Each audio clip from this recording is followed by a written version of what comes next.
Yes, हम discuss कर रहे थे जी पार्टीशन के टॉपिक को। सेक्शन 135, 135A, B, 136, 137, 138 और 140 के बाद हमने 141 पढ़ा कि क्वेश्चन जो हैं वो सारे पहले डिस्पोज ऑफ किए जाएंगे। मलकियत का, पोजेशन का कोई इशू है, और मोड ऑफ पार्टीशन डिसाइड किया जाएगा कि हम जमीन को तकसीम कैसे करें। अब है जी तकसीम का केस कितने दिनों में डिसाइड किया जाएगा। 142A, decision of partition. तो इसका आपका एमसीक्यू है कि पीरियड ऑफ 60 डेज है। A time limitation to decide the partition case is 30 days, 60 days, 90 days, 180 days।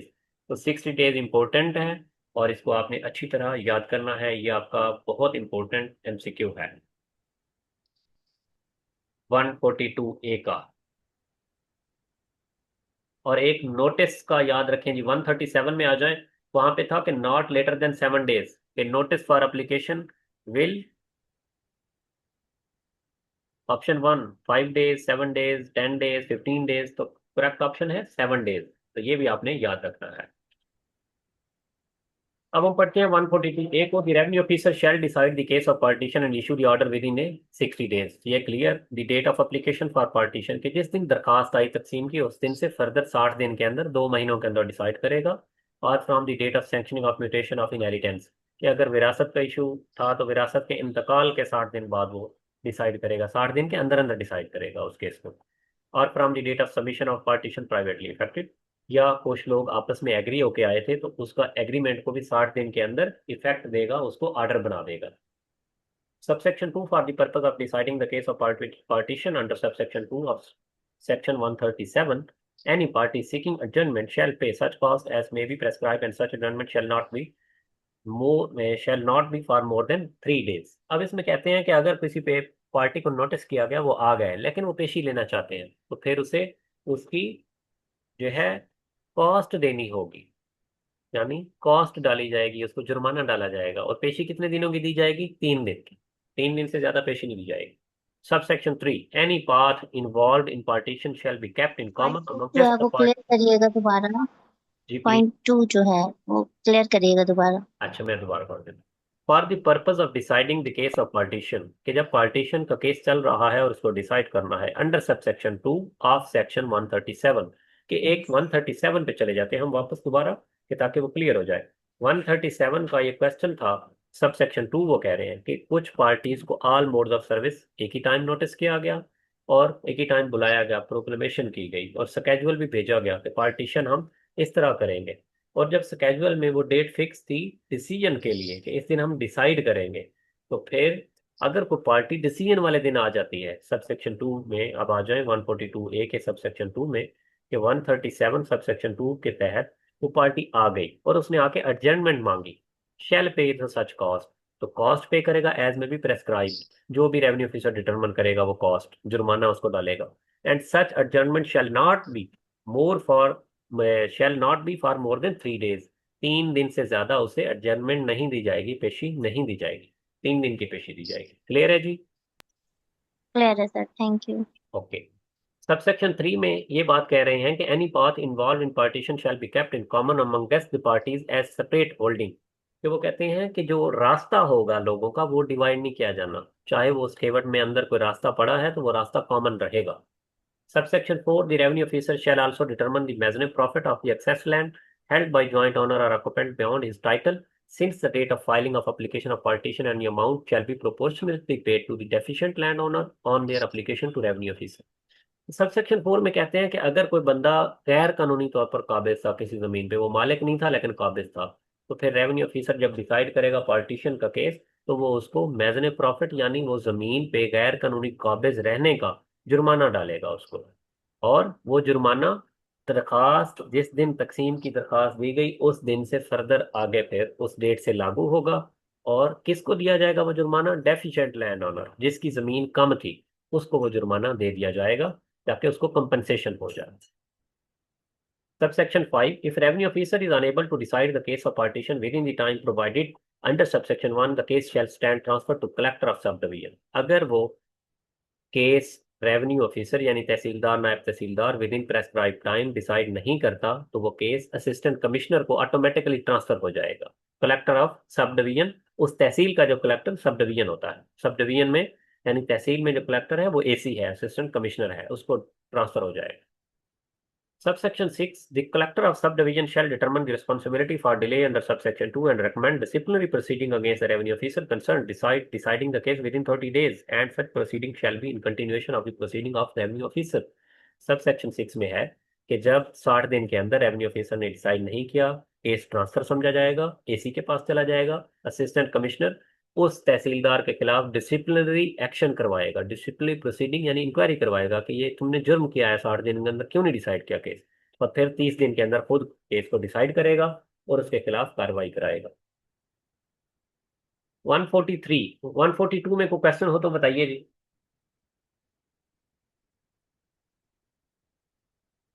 143 है administration of property excluded from partition when any such property as is referred in class B of subsection 36 is excluded from partition, the revenue officer may determine the extent to and manner in which the co-sharer and other person interested therein may make use thereof, and proportion in which expenditure incurred thereon and profit derived therefrom are respectively to be borne by any and divided among those persons or any of them. 143 में वो ये कह रहे हैं कि अगर किसी property की जो है पार्टीशन नहीं की गई, उसको एक्सक्लूड कर दिया गया, उसको कॉमन रख दिया गया, तो वो कैसे एडमिनिस्ट्रेट होगी कि वो लोगों की कॉमन रहेगी और रेवेन्यू ऑफिसर डिटरमिन कर देगा कि कौन लोग इसको इस्तेमाल कर सकते हैं या इससे फायदा उठा सकते हैं, यानी प्रॉफिट ले सकते हैं, या इस पे कौन खर्च करके कौन फायदा ले सकता है, ये रेवेन्यू ऑफिसर साथ ही डिटरमिन कर देगा। क्योंकि उस जमीन की पार्टीशन नहीं हुई, चाहे वो मस्जिद है तो मस्जिद का लिख देगा कि मुसलमान इस्तेमाल करेंगे, सारे मुसलमान जो इस विलेज के हैं वो खर्चा भी कर सकते हैं, इसको इस्तेमाल भी कर सकते हैं। अगर गिरजाघर है तो वो लिख देंगे कि ये जहाँ ईसाई कम्युनिटी है वो इस्तेमाल करेगी और उनका जो कबीला है वो इससे फायदा भी उठा सकता है, ये वो लिख देंगे। 143 इसका ये मतलब है। तो क्वेश्चन हो यहाँ तक तो बताइए जी। 144, distribution of a revenue and rent after partition. The amount of a revenue to be paid in respect of each of the holding into which land has been divided on a partition shall be determined by revenue officer making partition. कि जो partition हो गई तो जो उसका revenue है या rent है वो उसी को पे किया जाना है जो उसका मालिक है, यानी जो मालिक होगा जमीन का वो रेंट भी उसी को पे होना है, और मालिक रेवेन्यू किसको पे करेगा, गवर्नमेंट को पे करेगा। डिसीजन यानी जिसको जमीन अलॉट की गई रेंट उसी को मिलेगा, और गवर्नमेंट को रेवेन्यू पे करने का वही पाबंद है जिसको जमीन अलॉट की गई है। Subsection 2 has the decision of a revenue officer under subsection 1 as to the revenue to be paid in respect of each holding shall, where the estate in which the holding is situated is subject to fixed assessment, be deemed to be an order under subsection 1 of section 67। अब वो कहते हैं कि जो revenue लगाना है वो assessment के रूल के तहत लगेगा कि रेवेन्यू कितना पे होना है, यानी कितना टैक्स पे किया जाना है, वो सेक्शन 67 डील करता है कि असेसमेंट के प्रोसीजर के तहत फिर वो फिक्स किया जाएगा। Subsection 3 where new estate has been created, कि नई एस्टेट बनाई गई, नए मौजे बनाए गए, at the partition and the land revenue has been fraudulently और इरोनियसली डिस्ट्रीब्यूटेड, गलत तौर पर तकसीम किया गया land revenue. Among them the board of revenue में विद इन 12 ईयर, 12 साल के अंदर अंदर जो बोर्ड ऑफ रेवेन्यू है वो करेक्शन करवा सकता है। Eight the time of discovery of fraud और एरर, कि जब फ्रॉड और एरर का पता चल गया, और a order in new distribution, board of revenue new distribution का ऑर्डर करेगा कि दोबारा लैंड रेवेन्यू आप तकसीम करें, आपने टैक्स गलत लगाया है लोगों पे। Among the several estate on an estimate of the assets of each estate at the time of partition to be made conformably to the best evidence and information procurable respecting the same, कि जो भी best evidence होगा उसको देख के revenue decide किया जाए। ये कोई इतना इंपॉर्टेंट सेक्शन नहीं है और इस पे ना ही कोई क्वेश्चन में लिखने वाला है, इसको हम क्वेश्चन लिखते वक्त छोड़ देते होते हैं। 145 है इंस्ट्रूमेंट ऑफ पार्टीशन, ये बहुत इंपॉर्टेंट है, इसे हम कहते हैं certificate of partition. Certificate when A partition case is decided, जब पार्टीशन केस का फैसला हो गया, अंडर सेक्शन 142A, यानी 60 दिन के अंदर अंदर, द रेवेन्यू ऑफिसर शैल और collector of the subdivision as the case में be shall simultaneously issue an order and instrument of partition. पहले होता था कि जब पार्टीशन का केस डिसाइड हो जाता था तो फिर टाइम रखते थे कि 60 दिन यानी या 30 डेज फिक्स कर देता था रेवेन्यू ऑफिसर के 60 दिन बाद अमल करवाया जाए। फिर उन्होंने 30 दिन किया कि अपील का टाइम गुजरने के बाद अमल करवाया जाएगा मौके पे, यानी इंतकाल होगा और पोजेशन दिलवाया जाएगा। लेकिन अब लॉ में अमेंडमेंट हो चुकी है 2026 में कि जब भी ऑर्डर होगा तो फौरन ही सर्टिफिकेट ऑफ पार्टीशन भी जारी हो जाएगा, यानी उस पर अमल भी हो सकेगा। 146 delivery of possession of property allotted on partition and owner to whom any land is allotted. Partition का फैसला हो गया, किसी एक ऑनर को जमीन अलाट हो गई, जिसको हर ऑनर को जिसको जितना मलकियत थी उतनी जमीन अलाट हो गई। For a partition shall be entitle to possession, कि वो हकदार है कि उसको उस जमीन का पोजेशन भी दिलवाया जाए, कंफर्म किया जाए। अगर उसके पास कब्जा नहीं है तो उसको कब्जा दिलवाया जाए। There of as against the other parties, यानी बाकी पार्टीज के खिलाफ to the proceeding and their legal representative, या उनके लीगल रिप्रेजेंटेटिव हैं तो उनके खिलाफ पोजेशन की कार्रवाई हो सकती है। And revenue officer shall give effect to the instrument of partition, तो रेवेन्यू ऑफिसर जो है इंस्ट्रूमेंट ऑफ पार्टीशन को इफेक्ट देगा, अमल करवाएगा, after the timeline provided under section 161। लेकिन यहाँ रेस्ट्रिक्शन लगा दी कि पोजेशन जो है वो 30 दिन गुजरने के बाद। 161 है अपील और 164 है रवियन, यानी अपील और रवियन का टाइम 30 डेज है रेवेन्यू लैंड रेवेन्यू एक्ट के अंदर।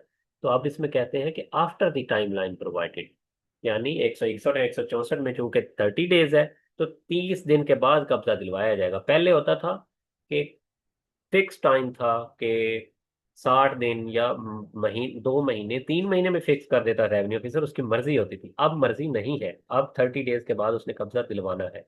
फर्दर आगे अपील या स्टे नहीं है तो फिर वो कब्जा दिलवाएगा। एज द केस में be as if were a decree for immovable property, तो पार्टीशन के ऑर्डर को इसी तरह अमल करवाया जाएगा जिस तरह सिविल कोर्ट की डिक्री है। यहां तक कोई क्वेश्चन हो तो बताइए।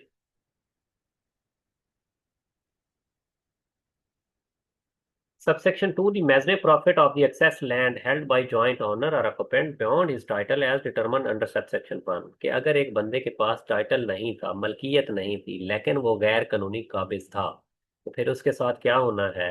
Under subsection 1 of section 142 A shall be paid 10 times for the period of occupation of excess land, कि जिस दिन दरखास्त तकसीम आई उस दिन से आगे उसके खिलाफ फिर क्या होगा, 10 गुना जुर्माना देगा वो मैजने प्रॉफिट का। 10 गुना जुर्माना उसे डाला जाएगा कि उसने गैर कानूनी तौर पर वो काबिज क्यों रहा, एक्सेस लैंड उसने ज्यादा जमीन क्यों काबू रखी, अपने पास कब्जे में रखी। Beyond the final order by the revenue officer including appellate और revisional order as the case में be on an application filed by aggrieved party, और अग्रीव पार्टी अप्लीकेशन देगी कि मलकियत मेरी थी और इसने कब्जा रखा है, तो फिर उसे 10 गुना जुर्माना किया जाएगा जो गैर कानूनी काबिज था। नेक्स्ट सेक्शन है 147, affirmation of partition privately affected, यानी ऊपर दरखास्त आ गई लेकिन कुछ लोग आपस में एग्री हो गए, उन्होंने सुलह कर ली, प्राइवेटली पार्टीशन बना ली। तो अब 147 कहता है कि अगर लोग आपस में एग्री हो जाएं तो उन्हीं की एग्री हुई बात को तस्लीम किया जाए, कोर्ट खुद कोई फैसला ना करे। In any case in which a partition has been made or a scheme of partition is submitted without intervention of a revenue officer, यानी रेवेन्यू ऑफिसर का कोई रोल नहीं है, वो लोग आपस में सुलह करके आ गए हैं। और any party thereto may apply to revenue officer for any order affirming the partition, तो उनमें से कोई शख्स आके रेवेन्यू ऑफिसर को अप्लाई करेगा कि हम लोग आपस में एग्री हैं, हमारी जो है जो आपस में हम एग्री हुए हैं, मुआहदा हुआ है, उसी को ही पार्टीशन का ऑर्डर बना दें, ताकि हमारी बात लीगल हो जाए, जस्टिफाइड हो जाए, कोर्ट के ऑर्डर में कन्वर्ट हो जाए। Subsection 2, where two or more landowners jointly hold rights in more than one holding in a revenue estate, such landowner may by mutual consent shall be entitled to get partition of a land to the extent of their respective rights। अब इसमें कहते हैं कि दो या दो से ज्यादा लैंड ओनर्स हैं, उनकी एक या एक से ज्यादा खेवट में रकबा है, खाते में रकबा है, तो वो आपस में एग्री होकर जमीन का वंडा करवा सकते हैं म्यूचुअल कंसेंट के साथ। वो एक बंदा एक खेवट में खाते में जमीन ले सकता है, दूसरा बंदा दूसरे खाते में जमीन ले सकता है, सारी आपस में वो जमीन इकट्ठी कर सकते हैं।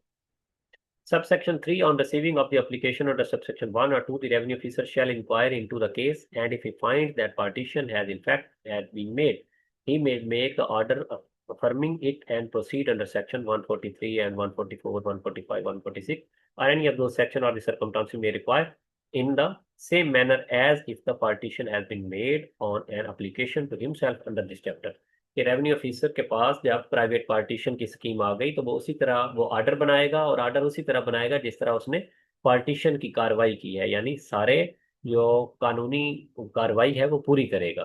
144 यानी डिस्ट्रीब्यूशन करेगा, जो कॉमन लैंड्स आ जाएंगी 144 उसमें इंस्ट्रूमेंट ऑफ पार्टीशन जारी करेगा और पोजेशन भी दिलवाएगा अगर किसी के पास नहीं है। इसमें प्राइवेट पार्टीशन में कोई क्वेश्चन हो तो बताइए जी। नेक्स्ट सेक्शन बहुत इंपॉर्टेंट है 147A, unification of holdings for partition of a land. Unification का जो एक्सक्यूज मी सर, जी सर जो प्राइवेट पार्टीशन होगी उसमें भी सेम प्रोसीजर फॉलो किया जाएगा जो नोटिस का है और नहीं, बाकी जो डेज वगैरह प्रोसीजर है? प्रोसीजर सारा फॉलो नहीं किया जाएगा। डेज जो है वो फॉलो किया जाएंगे कि 60 दिन के अंदर ऑर्डर बनाया जाएगा, लेकिन पीछे जो नोटिस होने हैं, प्रोक्लेमेशन होनी है, मोड ऑफ पार्टीशन, वो सारा नहीं डिसाइड होगा, क्योंकि वो लोग आपस में एग्री होके आ चुके हैं। तो उससे जो ऑर्डर होने से पहले की कार्रवाई है वो कोई नहीं होगी, डायरेक्ट ऑर्डर होगा उसमें। और ऑर्डर जो है सर्टिफिकेट में कन्वर्ट हो जाएगा फौरन, और उस पर इंतकाल हो जाएगा, और इंतकाल के बाद पोजेशन हो जाएगा, यानी कब्जा दिलवा दिया जाएगा। इस तरह होगा बस। पिछली जो कार्रवाई है, नोटिस या तरफा कार्रवाई, इस तरह कुछ भी नहीं होगा, क्योंकि वो लोग आपस में एग्री है। 147A है जी, unification of holding for partition of a land. बहुत इंपॉर्टेंट सेक्शन है इसका, पंजाब में बहुत फायदा है। इसे इश्तराक कहते हैं। इश्तराक यानी दो केवट को मुश्तरक करना, दो खातों को मुश्तरक करना, इकट्ठा कर देना। यूनिफिकेशन होता है इकट्ठा करना ऑफ होल्डिंग्स, खातों को इकट्ठा कर देना फॉर पार्टीशन, तकसीम के लिए। अब इसका मसला क्यों आया था? मसला इसलिए था कि लेट्स सपोज एक बंदा एक खाते में मालिक है लेकिन वहां उसका कब्जा नहीं है, दूसरे खाते में उसके पास कब्जा है लेकिन वहां उसकी मलकियत नहीं। तो अब कानून में ये इजाजत दी गई कि वो दोनों खाते इकट्ठे कर दिए जाए, जहां उसकी मलकियत है, जहां उसका पोजेशन है, इकट्ठा करके उसको एक खाता बना दिया जाए, और फिर उसको पार्टीशन कर दी जाए, ताकि उस बंदे का जहां पे पोजेशन है वहीं उसकी मलकियत पहुंच जाए। इस तरह इंतकाल करने पड़ते थे, एक्सचेंज के म्यूटेशन। तो अब वो काम खत्म हो गया। अब पार्टीशन में ये उन्होंने इजाजत दे दी कि जहां जिसका पोजेशन है वहीं उसका वंडा बना दिया जाए, चाहे उसकी मलकियत दूसरे खाते में है तो यूनिफिकेशन करके उसकी मलकियत भी उधर ले आए। The collector of the district may approve unification of any number of holding, कि कितनी केवट की यानी इश्तराक होना है within an estate, on the recommendation of the collector of subdivision concerned as per a criteria notified by board of revenue for the purpose of facilitating convenient partition of the land, कि ताकि आसानी से partition हो सके। तो जो collector है जिला का, वो इजाजत देगा कि फलां केवर्ड्स की आप इश्तराक कर दें, उनको मुश्तरक करके फिर उसकी तकसीम करें। Subsection 2, the revenue officer shall thereafter proceed to partition to the unified holdings in the accordance with the procedure under this chapter। तो रेवेन्यू ऑफिसर जो है वो मुश्तरक की गई यानी यूनिफाइड होल्डिंग्स, मुश्तरक खाते जो होंगे, जो दो खाते इकट्ठे हो गए, उनको इकट्ठे होने के बाद फिर उनकी पार्टीशन कर देगा। कोई क्वेश्चन जी यहाँ पे? सर ये जो 147A में आपने कहा है कि उनके जो खाते हैं उनको इकट्ठा कर देगा, सर ये किस तरह, अगर उसका दोनों खातों में हिस्सा है तो उसको किस तरह इकट्ठा किया जाएगा? दोबारा पूछें, जरा ये ऊंचा आप बोले। 147A जो है, जी जी 147A, जी। काइंडली इसको दोबारा क्लियर करिएगा कि वो कैसे उसके जो हिस्से हैं, दोनों खातों को उनको इकट्ठा कर सकता है, कैसे इश्तराक करेगा? हाँ, इस ये तरह है दोबारा कि हम, मैं एग्जांपल ले रहा हूँ जी, एक खाता नंबर है 20, एक खाता नंबर है 30।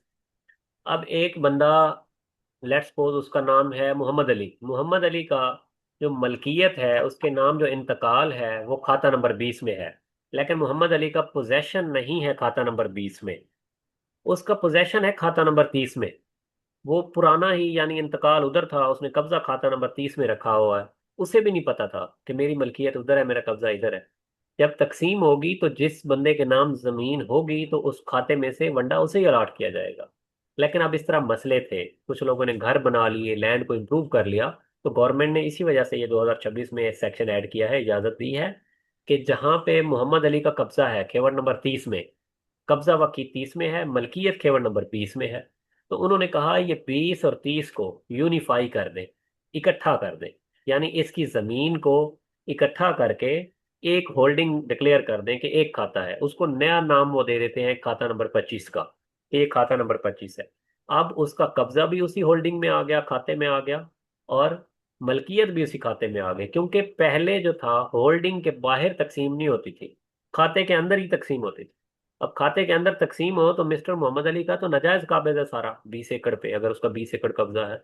तो इस तरह कब्जों को डिस्टर्ब ना किया जाए, पोजेशन को डिस्टर्ब ना किया जाए, जो लोग सेटल हो चुके हैं उनको वही मलकियत देने के लिए, उनकी मलकियत ट्रांसफर करने के लिए ये सेक्शन है कि 20 और 30 केवट इकट्ठी करके उसको नया नाम केवट नंबर 25 दे के फिर उसको डिवाइड किया जाए, कि ताकि फिर वो मिस्टर मोहम्मद अली का जहाँ पोजेशन है उसकी मलकियत भी वहीं अलाट हो जाएगी, इकट्ठी हो जाएगी। ये इसको यूनिफिकेशन है। क्लियर है। क्लियर है जी? यस सर क्लियर है। ओके। नेक्स्ट सेक्शन है जी हमारा 150 और लास्ट सेक्शन है, officer who may be empowered to act under this chapter. के पार्टीशन कौन सा ऑफिसर कर सकता है, इसमें लिखा है the revenue officer by whom proceeding may be taken under this chapter shall be revenue officer not below an assistant collector of first grade और सेकंड ग्रेड। यानी AC1 और AC2 जो है वो तकसीम कर सकते हैं। वो कौन से होंगे? तहसीलदार और नायब तहसीलदार। वो नायब तहसीलदार भी पार्टीशन कर सकता है, केस सुन सकता है, और तहसीलदार भी सुन सकता है। यहां तक ये पार्टीशन का टॉपिक था। पूरे पार्टीशन के टॉपिक में किसी का क्वेश्चन हो तो बताइए जी।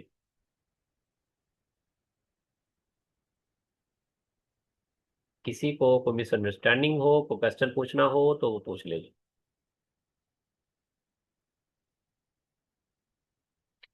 अच्छा चले जी, अब जब क्वेश्चन आएगा कि आपने क्वेश्चन लिखना कैसे है, कि write down the procedure for partition, तो सबसे पहले आप इसमें लिखेंगे कि इंट्रोडक्शन, कि पार्टीशन होती क्या है, कि ये डिवीजन ऑफ लैंड है, कौन करता है? रेवेन्यू ऑफिसर करता है, 60 दिन के अंदर डिसाइड की जाती है, और जो इंस्ट्रूमेंट ऑफ पार्टीशन बना के फिर पोजेशन दिलवाया जाता है, ये है पार्टीशन। कि जमीन की तकसीम करना। Relevant provision section 135 to 150। तो सबसे पहले 135 सेक्शन आप लिखेंगे कि एप्लीकेशन फॉर पार्टीशन कोई भी ज्वाइंट ओनर दे सकता है, जिसके नाम इंतकाल हो, उसके हक में डिक्री हो, या बाकी मुश्तरका मालिक लिख के दे दे। फिर partition in case of inheritance, तो 60 दिन के अंदर होनी है। अगर वो प्राइवेटली आपस में एग्री हो जाते हैं तो ठीक है, वरना रेवेन्यू ऑफिसर 60 दिन बाद पार्टीशन जो है वो शुरू कर देगा। तो 1 साल के अंदर अंदर फिर भी वो एग्री हो जाए तो उनकी एग्रीमेंट को तस्लीम किया जाएगा।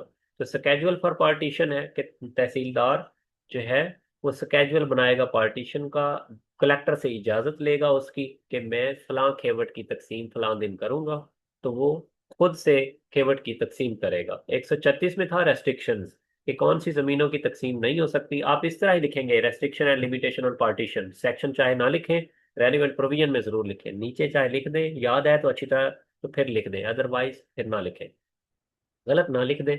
Restriction and limitation next heading आपकी होगी, तो उसमें लिख देंगे कि place of worship, burial ground, embankment, water course, grazing ground और साइट ऑफ टाउन की पार्टीशन नहीं हो सकती।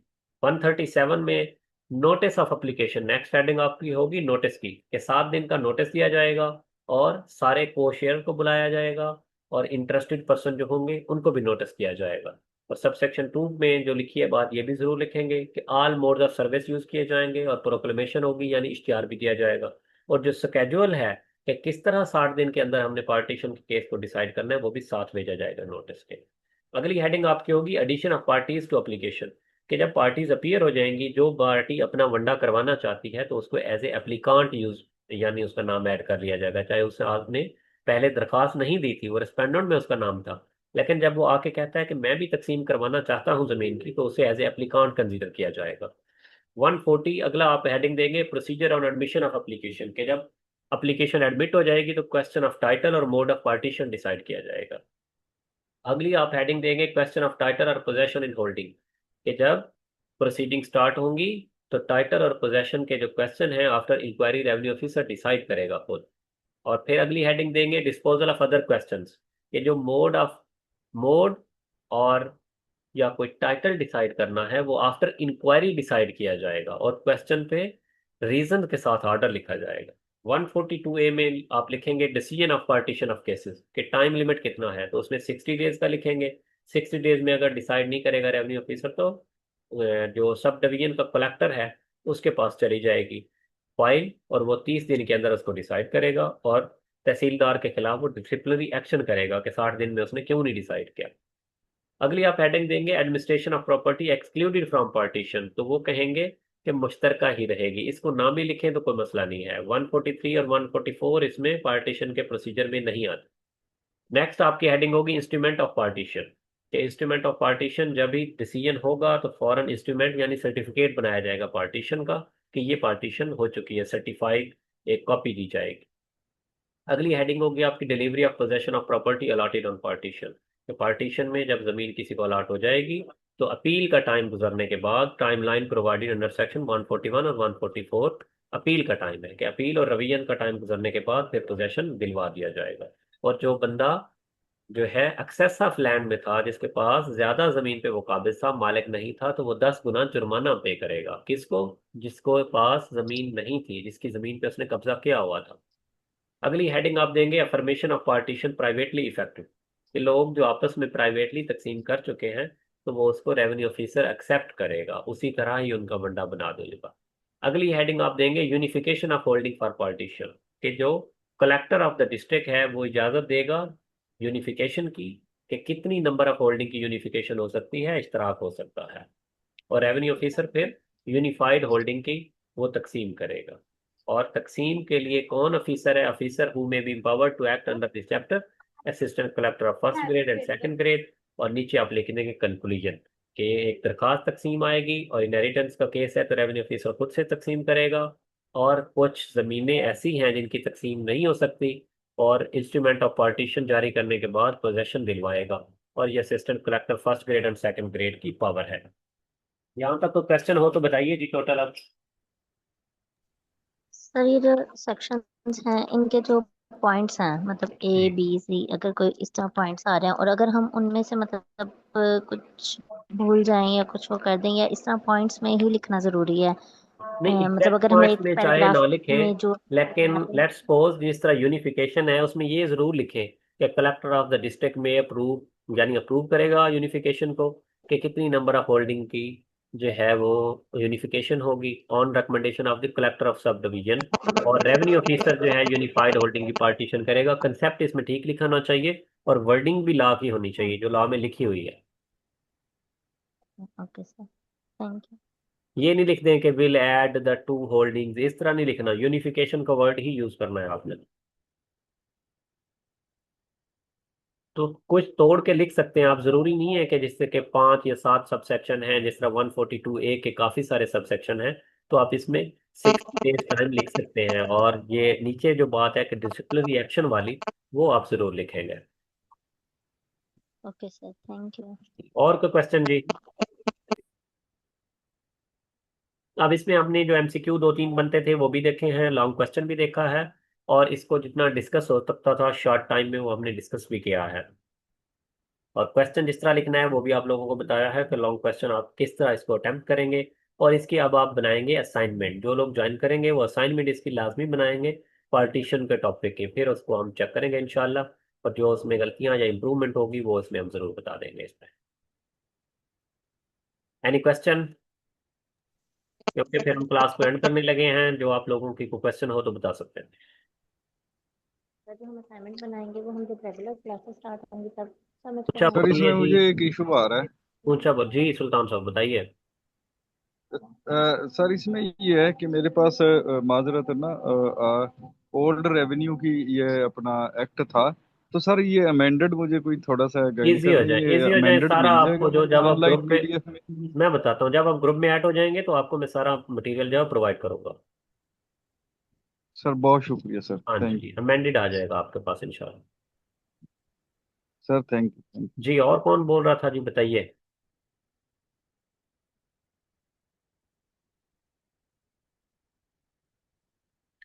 ये मैडम आपकी आवाज हमें नहीं आ रही, आप कुछ बोल रही हैं तो।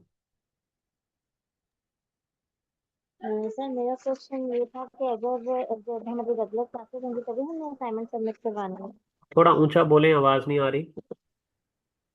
सर जब हमारी रेगुलर क्लासेस होंगी स्टार्ट तभी हमें असाइनमेंट जमा करवानी है? जी बिल्कुल, असाइनमेंट्स आप लोग बनाएंगे, अपना लिख के PDF बना के मुझे भेजा करेंगे ग्रुप में ही। ओके सर, जी, थैंक यू। फिर मैं आपको चेक करके वापस सेंड किया करूँगा।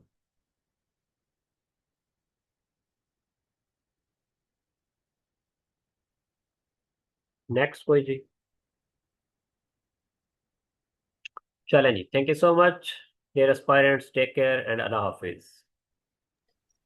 अल्लाह हाफिज सर, अल्लाह हाफिज।